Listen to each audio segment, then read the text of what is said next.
Hello YouTube. So today our topic is fluidization. Fluidization is a topic of FM, MO, and TP also. So what is fluidization? This is a study of packed bed. What is packed bed? Packed bed. अगर मान लेते हैं ये column है, तो ये column में जो हमारा जो कॉन्टैक्ट एरिया को हम इंक्रीज करने के लिए, कॉन्टैक्ट टाइम को इंक्रीज करने के लिए हम पैकिंग करते हैं। इसमें हम पैकिंग कर देंगे और यहाँ से हमारा कुछ अप्रोच वेलोसिटी जाएगा। ठीक है, तो ये होता है हम फ्लूइडाइजेशन। इसके बारे में पढ़ेंगे पैकिंग क्या होता है, कि हम पैकिंग को अगर दो पार्ट में करें तो एक रैंडम होता है, एक स्ट्रक्चरल होता है। रैंडम को जो रिंग्स होते हैं या कोई भी स्पेरिकल जो भी हमारा पैकिंग मटेरियल होता है वो हम ऐसे ही पुट कर देते हैं, फिल कर देते हैं। स्ट्रक्चर में जो होगा वो हम एक स्ट्रक्चर बनाएंगे जिसका हमारा यूनिफॉर्म पोर साइज होगा, यूनिफॉर्म पोर साइज होगा। और इसमें नॉन यूनिफॉर्म पोर साइज होगा। तो सिंपल क्या होता है कि अगर हम फ्लूइडाइजेशन की बात करें तो ये हमारा पैकिंग मटेरियल है, कि जब हमारा जो मान लेते हैं ये एल है, अगर हम कोई मूव करके यहाँ पे एल डैश हो जा रहा है जो पैकिंग हाइट है, तो क्या होगा कि जो हमारा नीचे से जो हमारा वी ए आएगा अप्रोच वेलोसिटी, ये जो होगा वी ए या तो वी एम क्या है कि मिनिमम वेलोसिटी है, मिनिमम फ्लूइडाइजेशन वेलोसिटी है। अगर इससे ज़्यादा या इससे इक्वल होगा तो यहाँ पे फ्लूइडाइजेशन होगा।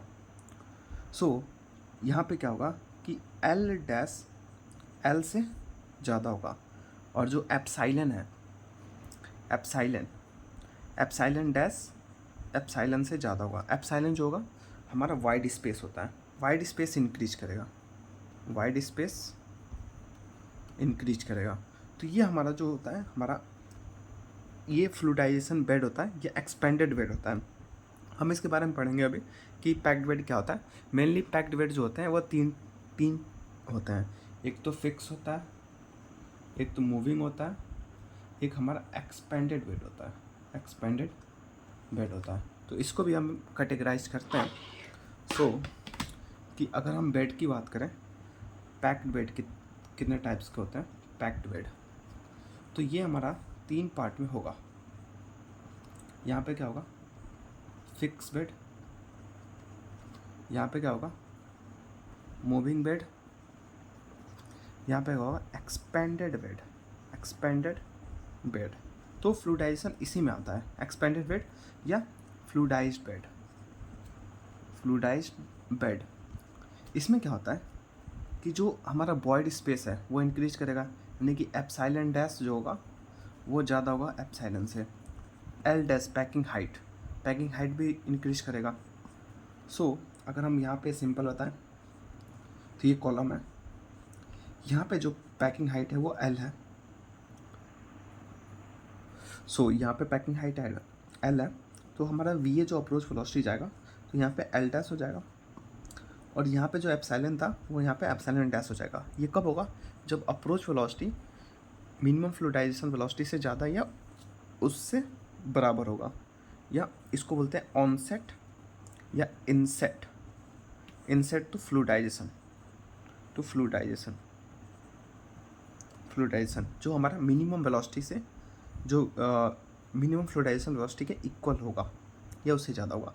मूविंग वेट में क्या होगा कि अगर हम मूविंग वेट की बात करें, जो पैकिंग हाइट है वो फिक्स होगा, पोजीशन जो है चेंज करेगी, वेरी करेगी। ठीक है, और फिक्स बेड में क्या होगा कि जो पैकिंग हाइट है और पोजीशन है वो हमारा फिक्स होगा। मतलब ये हमारा अगर कॉलम है पैकिंग, ये हमारा फिक्स है। अगर इसकी बात करें तो ये तो नहीं हो रहा है इसमें, बट एल और एल डैश हो रहा है।